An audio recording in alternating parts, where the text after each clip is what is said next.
Daf Nun Aleph Amud Beis, and we're talking over here about what the Perek began with, Mokim Shenagu, following a minig of a place. The Mishnah said that you have to be machmer to follow the minig of a place, not to make a machlokes. So the Gemara brings another example for this concept. Amalei Rav Safre le Rababa. Kagoyin Anan, like us, himself and others like him, we know when the day of the Rosh Chodesh is, and therefore we know when Yom Tov is as well. So the question is, in a place where they don't know when Yom Tov is, so they have to keep a Yom Tov Sheni of Golus. With a place where they don't know, have a suffix, so they have to keep 2 days Yom Tov. But we do know when Yom Tov is, so we only have to keep 1 day. So there's a machlokes here between Rashi and Tosfos what exactly this means. Rashi, not here but in another place, I think in Masechta Sukkah it is, Rashi says that the pshat is that this is already after the time where they were not mekadosh the chodesh with the bezdin, with eidim al pi hariyah. However, Rav Safre says that I knew exactly the cheshbon. Today we're mekadosh the chodesh al pi cheshbon. He says I know exactly the cheshbon of when the new day of the month is, so there's no reason for me to keep a second day Yom Tov. Even though later we know Chazal made a takana that you should keep the minig of 2 days Yom Tov even after we don't do the kiddush hachodesh al pi eidim. We do it today with a cheshbon, that we have the calendar that we know in advance. And Chachamim said that you should keep the minig of our minig aviseinu b'yadeinu. But there was a certain time period that minig was not kept. And therefore, Rav Safra says, I know the kviyas of when the Rosh Chodesh is, so therefore I don't have to keep 2 days Yom Tov. That's Rashi's pshat. Tosfos' pshat is, no, we're speaking about a place where, and a time, when they still were being mekadosh the Chodesh al pi be'edim, and they would send out, the Bezdin would send out messengers to far places to let them know when Rosh Chodesh is. And Rav Safra is saying that the place where I live, the Eidim arrive to. But then there's another city, another place where the Eidim don't arrive to. Now the question is, what happens if I go spend Yom Tov with them? Could I keep 1 day Yom Tov or 2 days Yom Tov? And Tosfos explains, not here, but in another place, Tosfos explains, even though they themselves could go to another city, so why couldn't the shluchim of the Bezdin themselves go there? The answer is because the shluchim of the Bezdin only arrive there. They will be able to go there now. Let's say it's Chodesh Nisan. The shluchim of the Bezdin will be able to go there now. But in Chodesh Tishrei, the shluchim of the Bezdin will not be able to come to that place. So therefore in that city, they always keep 2 days Yom Tov. But I keep 1 day Yom Tov because the shluchim of the Bezdin always come to my city, and therefore the question is, what happens if I'm going to another city? Do I have to keep 2 days Yom Tov? So Rav Safra explained what his question is. Be'yishuv, if it's in a place where people live, lo yavidna, I'm not going to do any melacha, mipnei shinui machlokes, because of not changing from anyone else and causing a machlokes. So over here as well, there's a machlokes of Rashi and Tosfos. Rashi says, le'eineihem, that I'm not going to do any work openly for others to see. But privately he would do malacha, because it's not a yom tov for him. In Tosfos he says, afilu b'tzina, even privately he wouldn't do malacha. And even if he's planning on going back home. But nevertheless, now he's here, he has to join this place and follow their minig of 2 days yom tov. But his question was, b'midbar mai, if I'm in a desert and there's no one else around, what's the halacha? Do I have to keep 2 days yom tov since I know when the day of yom tov is? Amalei, so Rababa answered Rav Safra, Hachi Amar Rabami b'yishuv aser. If you're in a settled place with other people, then it's forbidden. You have to keep 2 days. B'midbar mutter. But if you're in a midbar, you're alone. So then you follow what you know. You know the 1 day yontif. Rav Nasim bar Asya Ozal mi Bei Rav lo Pumpedise b'yomtiv. So he traveled from the yeshiva from Bei Rav to Pumpedise on yontif. And it would be Yontif Sheni Shalatzeres, that is. It was on the second day of Yontif of Shuas. In other words, he didn't keep the takana of Chazal to keep a second day of Yontif of Shuas. So what happened? Shamte Rav Yosef. Rav Yosef went and put him into a sort of chayrim. Omalei Abaye, so Abaye says to him, why did you put him into this chayrim? V'lenagde mar negidi. Why don't you give him malchus? This is what's usually known as makis mardis. When someone doesn't keep a takana with the rabbanon, so then there's malchus that you give for this. Why are you putting him into chayrim? Why not malchus? Amalei. So Rav Yosef answers, Adifa of delay. I did something that was even more harsh than that. The Marave in Eretz Yisrael, Mimnu Anegide, the Bar Beirav, they would come together and take account regarding a yeshiva student that did something that deserves a certain consequence, so they would come together and decide what they should do with him, and they would give him malchus, but v'loy mimna ashamte. They would not get together, they would not put him into chayrim, because putting into chayrim is something which is much more stringent, and because we're talking about a barbe rav, a yeshiva student, so Rashi says they were choishish l'kavod atayra, so therefore they would not put him into chayrim. So Rav Yosef was saying, you were asking me that I should have given him a harsher punishment. I actually gave him the harshest punishment possible. Kanira, this inyan, to be mezalzel in Yontif Sheni, is something which is very, very severe, and therefore he gave him the harshest punishment for this. That's what Rav Yosef explained.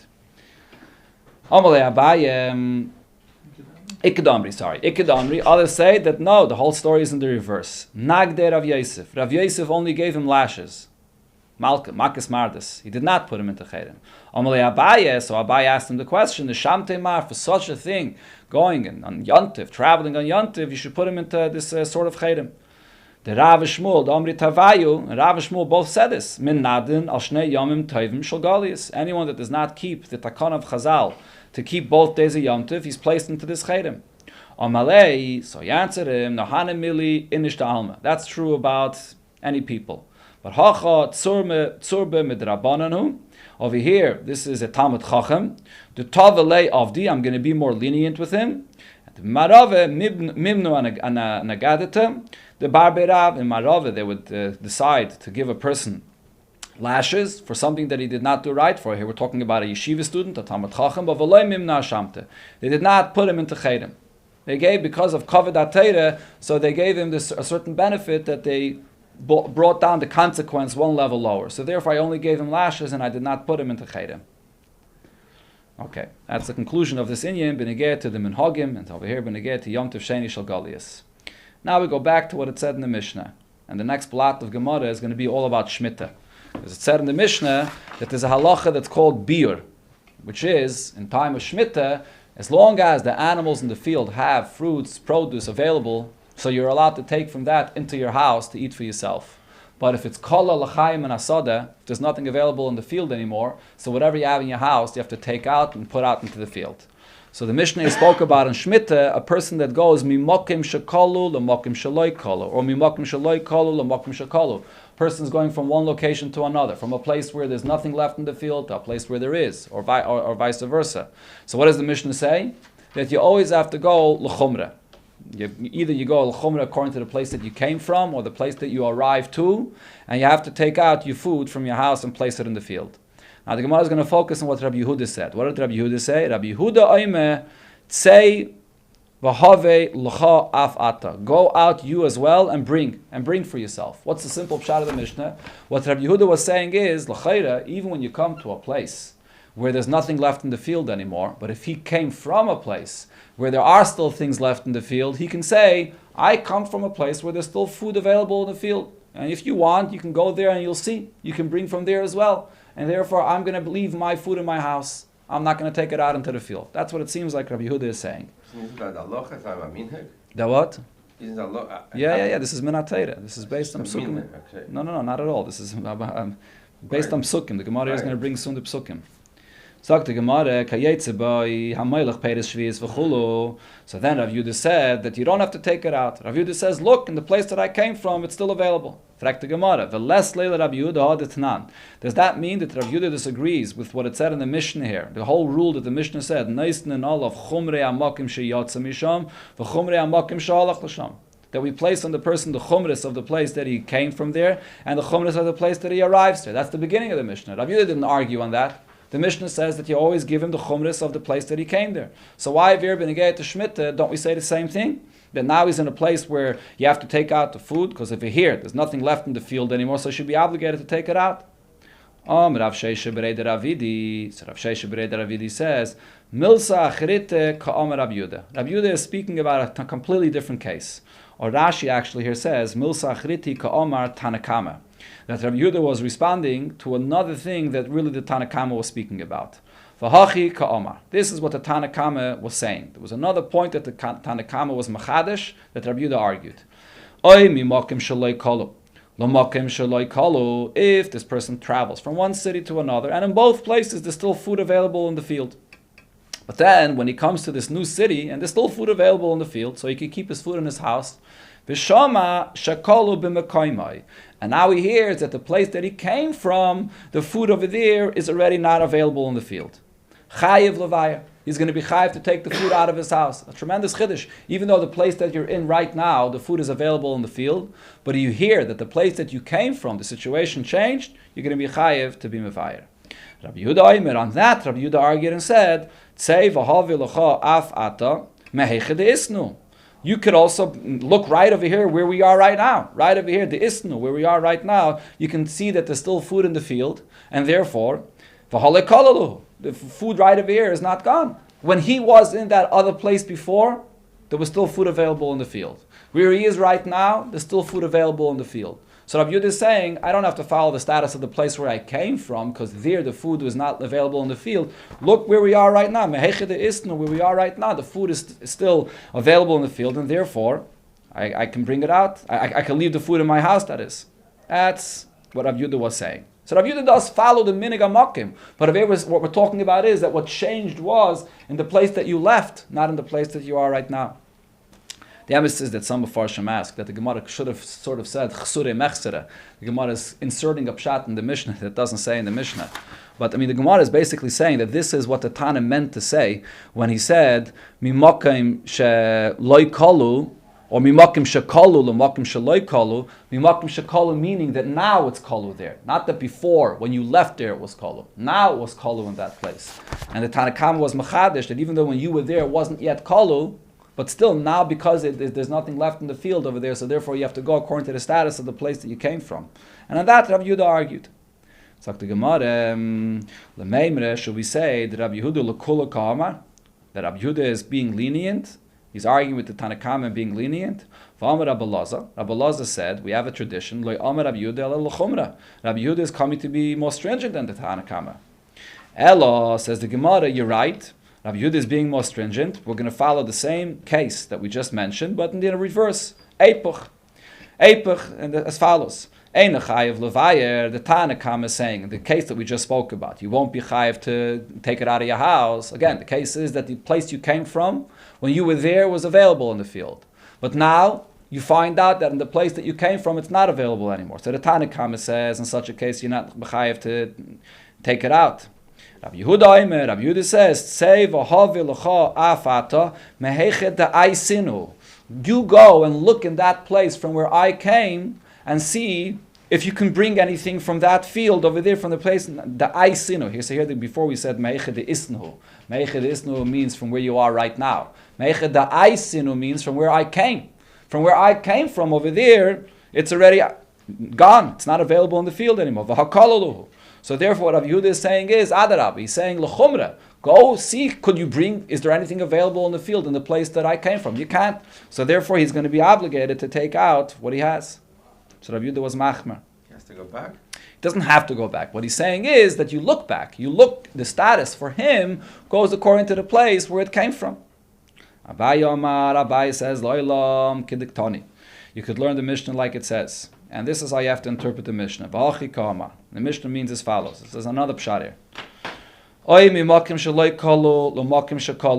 If a person travels from a place where it was not kalu, was still available in the field, and it comes to a place where it's already kalu, it's gone, and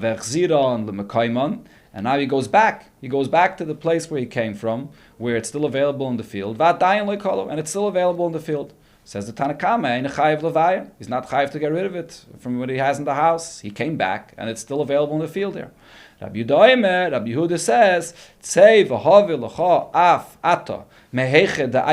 go look at the place where you just came back from. In that place that you came from, it's gone. It's not available in the field. So Abai says a different shot. He traveled to another place, and now he came back to his original place.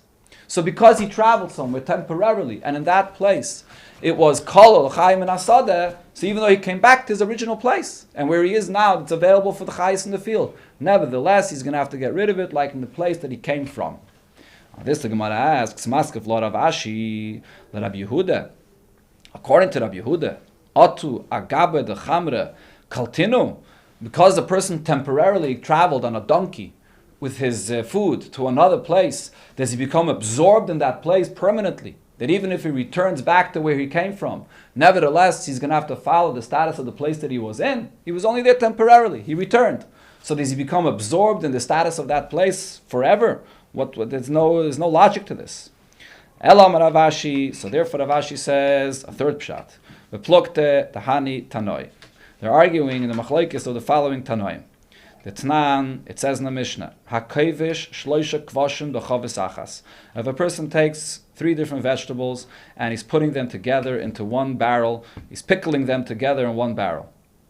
So the question is, you have 3 different kinds of vegetables. According to which one do you follow that you have to take it out of your house once it's not available for the animals in the field anymore? Rabbi Eliezer oichlin ala rishain. That you could only eat based on the first. In other words, when just one out of these vegetables becomes unavailable for the animals in the field, so you have to take them all out. So he's machmer. Rabbi Shua afala achrin. You follow the last. If there's even one of them that's still available for the animals in the field, so then you could use all of them. You follow if the last one of these vegetables are not available for animals in the field, then you have to take it all out. That's Rashi's pshat and Rishain and Achrein. Taisus has a different pshat, but that's Rashi's pshat. Rabbi Shua Aimer, sorry, I just read Rabbi Shua. Rabbi Gamliel Aimer, that is. Rabbi Gamliel says, Kol shekola minoi minasade, yevayer mina minachavis. If one min is gone in the field, so that's the min that you're going to have to take out. In other words, what Rabbi Gamliel is saying is, in this barrel, when you have different vegetables that are pickled together, one doesn't follow the status of the other. Each vegetable that's there individually, if it's available in the field, that's what you have to take out, and the others you don't have to take out. And we follow the opinion of Rabbi Gamliel. So the Gemara here is saying that this machlokes of Rabbi Yehuda and the Tanakame is this exact machlokes, right? The Tanakame says that if there's a little bit that's kala, if you have all these minim that are mixed together, so then the Tanakame is following the opinion of Rabbi Yeshua and says, more lenient, that you go according to the achrein. Right? That's what the Tanakame meant when he said that if it's going to a place that's shaloi kalu, l'makim shekalu, chayav levayir, what does kalu mean? It has to be fully kalu. If you have minim mixed together, and only part of them are kalu, and other of them are not kalu, so then you don't have to take it out. But Rabbi Yehuda said, no. Rabbi Yehuda says you have to look at each min individually. That's what Rabbi Yehuda meant to say when Rabbi Yehuda said the Lashon, say v'havi l'cha af ata. You have to go and see for each min individually, is that min available in the field? If you mix it all together, you can't be lenient and say that I look at the one that's going to be the last available in the field. That was what the Mishnah was talking about. So again, it's a sort of a separate subject than what it seems like the Mishnah was really speaking about. Rabbi Yehuda is arguing on this in this machlokes here. Ravina also says that there's another subject they were arguing about, the plukte, the hani tanoi. They're arguing the machlokes of the following tanoi. The tanan, oichlin b'tmarin, you could eat your dates, you could have your dates in your house, ad sheyichle ha'achrein shebetzayar. In that area in Eretz Yisrael, until the very last tree in Sayar doesn't have any dates available, you can still keep your dates in your house. Rab Shimon ben Gamliel, Rab Shimon ben Gamliel. In that area. We'll see soon. Not there. He's not there. No, he's there in that area. Okay. Yeah. So you can eat all your dates in your house. We'll see soon. The Gemara is going to say exactly the different areas in Eretz Yisrael. But you can eat your dates in your house until the very last tree in Tzoyar won't have any dates in it anymore. Then, who's this? Rab Shimon ben Gamliel. Oichlin al shalbein akipin. You're allowed to keep your dates in your house and eat it privately as long as there's dates available on the branches, between the branches. But ve'en oichlin al shalbein hashitzin. But if there's available between the thorns, where it's very difficult for a person to access them, or the animals to access them, so for that you can't eat anymore. Okay, so the Tanakame was saying that the very last date that's available on the tree, doesn't make a difference if it's in the branches or on the thorns, where it's very difficult for the animals to get them. There's a date there, you can still eat in your house. And this was the opinion of the Tanakame in our Mishnah. Tanakame says only when it's completely kolu, then you have to get rid of what you have in the house. Rabbi Yehuda says, the lashon of Rabbi Yehuda again in the Mishnah was that tzei v'havi l'cha afata, go see if you could access it. So therefore what Rabbi Yehuda was saying is this point here. Even if there's another date out and available in the field, but it's not really available. It's between the thorns. The animals can't get it. So therefore this is not considered to be available anymore. Tanan also. So now the Gemara brings up how you divide, the proximity of the area where you say that it's considered to be available. How do you divide up Eretz Yisrael? So Tanan also, the Mishnah Masechta Shvius says, Shalosh Arotzes Lebir. There are 3 different areas, 3 different lands within Eretz Yisrael. Yehuda, Ever HaYarden, other side of the Yarden, and Golo, and the north of Eretz Yisrael, which is Golo. Those are the 3 sections that Eretz Yisrael is divided into. In other words, Eretz Yisrael itself is divided sort of in half, the south and the north, and then an Ever HaYarden. V'cholachas v'achas, and sorry again, v'sholosh harotzos, and there are 3 cities, v'cholachas v'achas. Within them, there are 3 different cities. Each one is divided into 3 cities. But the Mishnah clarifies, v'lo ma'amru sholosh harotzos l'bir.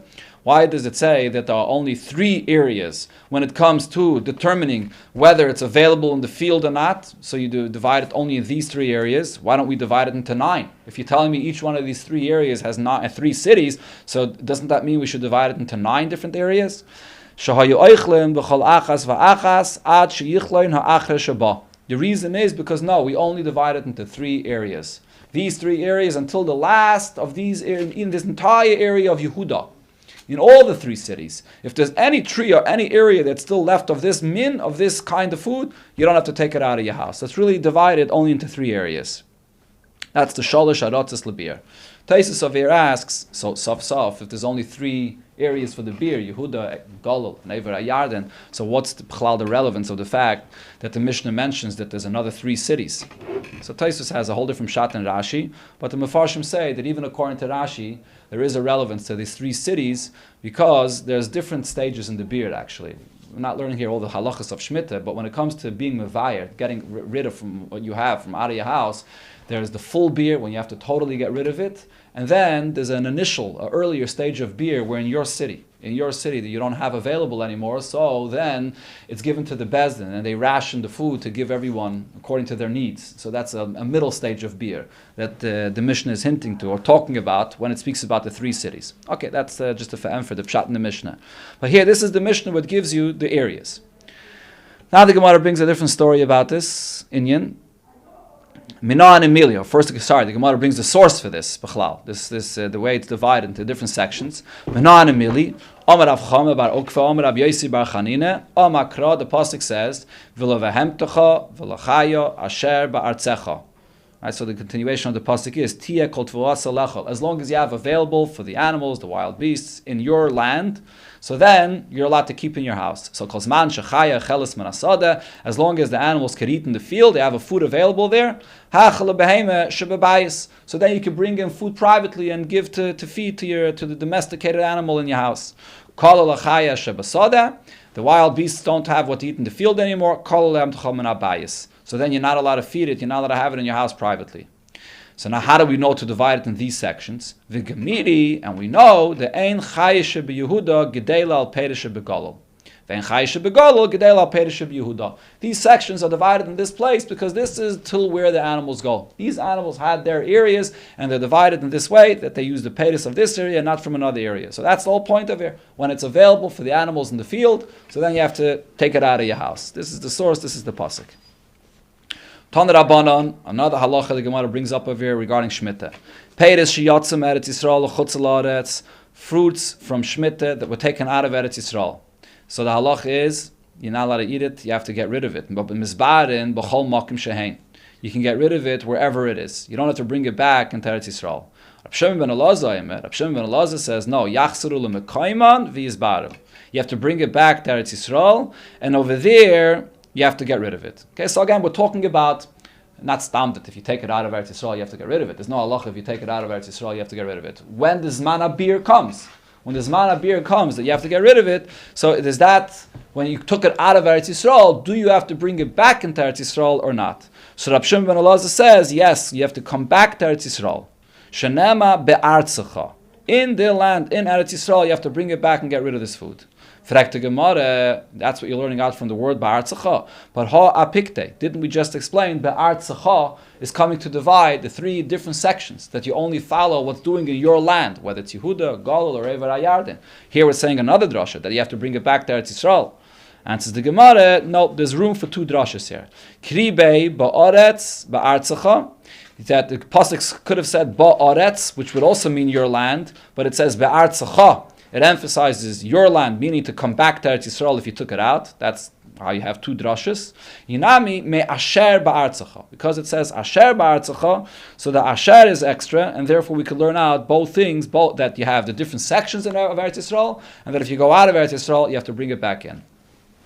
Now the Gemara brings a story about this. Rav Safra nofek Eretz Yisrael l'chutz la'aretz. Rav Safra traveled out on a Shemitah year from Eretz Yisrael to Chutz la'aretz. Hava ba'adei garba dechamra. He had a certain amount of wine with him, the shvius from Shemitah. Lavu ba'adei, so he had two Amoraim that accompanied him. Rav Huna bered Rav Ikke v'Rav Kahana. Amalahu, he said to them, Ikke d'shmiele minei de Rabavo. Did any of you hear from Rabavo whether halachic Rab Shimon ben Elazar, do we follow like Rab Shimon ben Elazar or not? Meaning he wanted to know, am I going to have to return out to Eretz Yisrael and bring back this wine that I brought with me back to Eretz Yisrael to do the beer there in Eretz Yisrael like Rab Shimon ben Elazar or not?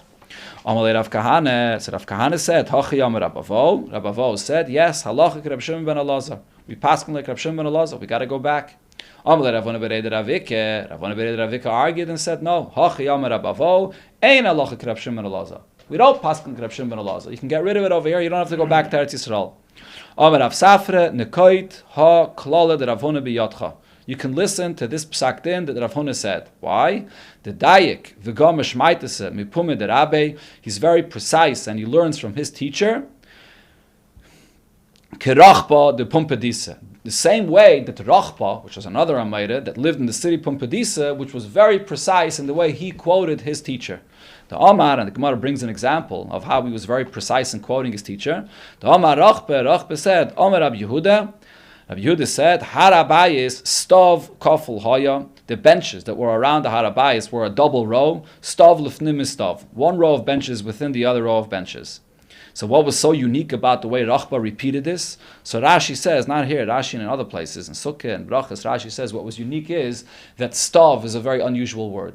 In Lashon Kodesh or in the Lashon of the Gemara, the Mishnah, what's the usual word that's used for benches? An itztaba, that's a bench. Stav is an unusual word. The fact that he repeated what he heard from his teacher in this unusual manner, that was the unique thing about it. That's what Rashi says. Over here, Rashi seems to be saying something else. That when he repeated it, he said, Omar Rabbi Yehuda.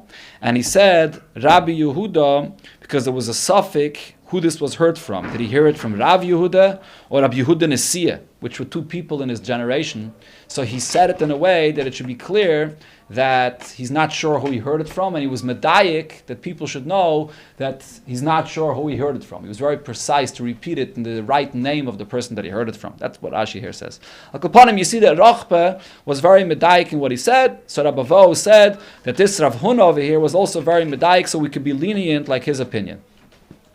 Kari Allah Rav Yosef, when Rav Yosef heard this, that Rav Yosef, who are we talking about over here? Not Rav Yosef, Rav Safra. Rav Safra accepted the lenient opinion, so he said, the pasuk, Ami be'etziai yishal, my nation seeks advice, u'makloi yagid loy. What does makloi yagid loy mean? Kol ha'meket loy, mekel loy magid loy. Whoever is lenient, you have a leniency, mekel. As you get a kula, you get a leniency, he accepts a leniency. That a Rav gives a psak din and he's giving a lenient psak, so this will be quicker accepted than when you give a psak l'chumra. So over here, Rav Safra accepted the psak of Rav Huna, which was l'kula, and not the psak of Rav Kahana, which was l'chumra. Rabbi Loi, another story about Shemitah. The Gemara goes from one story to the next here about Shemitah. We're on the subject, so the Gemara chaps around to give you some halachas about Shemitah. Rabbi Loi cut kafniyaise the shvius. Rabbi Loi cut down a palm tree, which was kafniyaise. Kafniyaise is a palm tree where the dates are not ripe. So he cut this down in Shemitah. Heichi Avidachi asks the Gemara, how was he allowed to cut this tree on Shemitah? But la'achlam rachmana. You're only allowed to cut off the fruits that you need for eating, but you're not allowed to cut it down just to destroy a tree. So over here, he was cutting down this tree that were not ripe b'chlal. How was he allowed to cut it? V'loy lahefsid, and not to destroy a tree. You're not allowed to cut a tree to destroy it, not for the purpose of eating. So now if you're going to say, maybe the pshat of that pasuk is, once you have a tree that has fully ripe fruits on it, so then you're only allowed to cut the fruits and not the tree. But if the fruits in the tree are not ripening, so then you're allowed to cut down this tree. So the Gemara says, no, that's not the case, because Rav Nachman said in the name of Rabbi Baravua regarding a halacha in Arla. Hani maschli de Arla asiri. These maschli of Arla, which means these are fruits of Arla that are not ripened, like a tree in the beginning, the first 3 years. So the fruits that grow in the tree are, it's like, so this maschli is like, it grows with this protection or with this covering around it. And it's not really fully ripe fruits. But you're not allowed to use it on Arla. It's these covers on the fruits that become like a protection for the fruit. When is this? What are we talking about? What kind of a stage of this trees that grow in Arla? This is when it's very unripe, in the initial stage when the tree starts growing and you have undeveloped fruits. So you have this cover that there is on these dates that you're not allowed to use them. So what do you see over here? The kakarilu peiri. He's referring to these underdeveloped fruits as peiris. So therefore, the same thing should apply in Shemitah. When you have a tree that has unripe fruits in it, it should be considered to be a regular fruit tree that you're not allowed to destroy. You only are allowed to eat it. So how was Rabbi Loi cutting down this palm tree? So the Gemara, Rav Nachman, the Amak Rav Yasi. So the Gemara says, when Rav Nachman said what he said about Arla, he was only saying it according to Rav Yasi. Rav Yasi says, Smader Aser Mipneishu Peri. Smader. What's Smader? Smader is speaking about the grapes in a vineyard. So Smader is right when it buds, when it comes out, when the flower of the grapes fall down and you have the bud of the grape. So he says that's already Aser in Arla. Mipneishu Peri, that's already a fruit.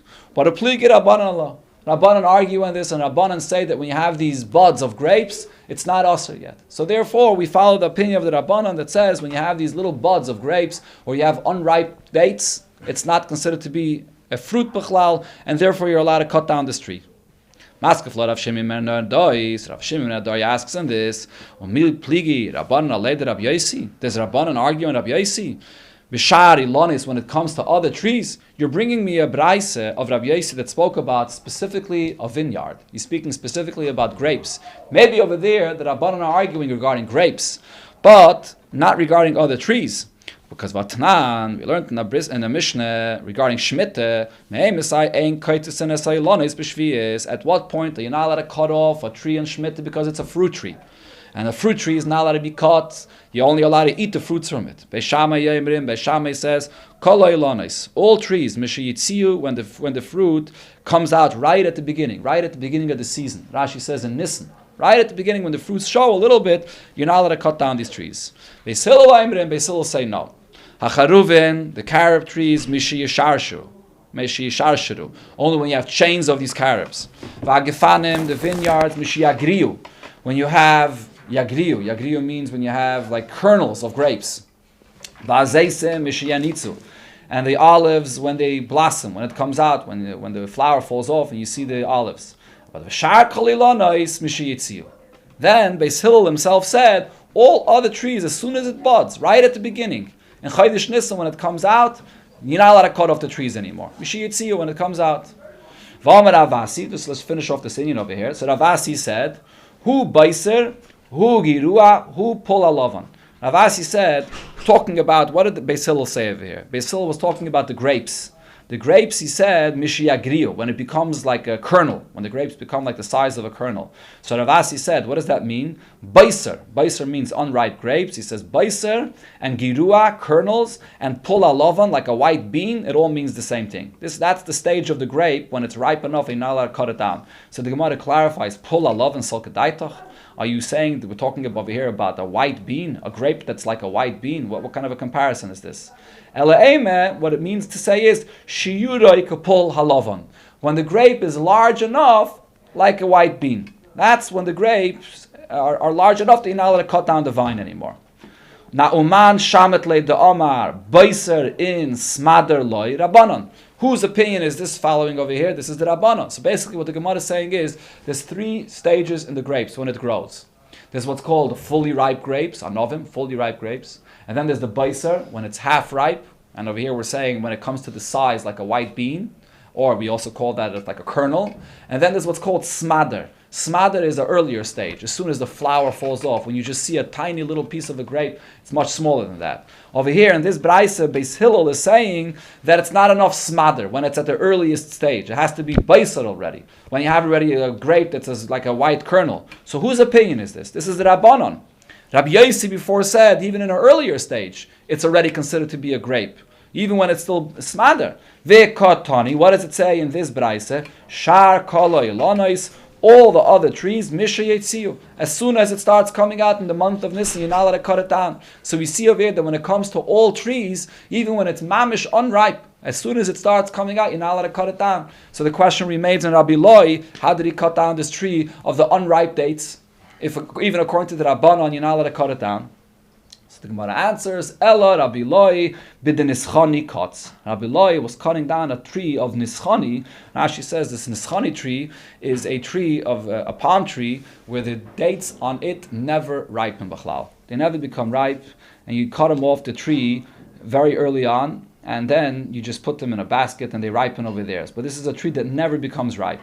So over here, this is the kind of tree that you're allowed to cut off. If it's a tree that's going to become ripe, you're not allowed to cut it off. But this is a tree that never will become ripe, and therefore Rabbi Loi wasn't destroying anything because it's not going to grow more. It's not going to become any riper than this, and therefore he was allowed to cut it off.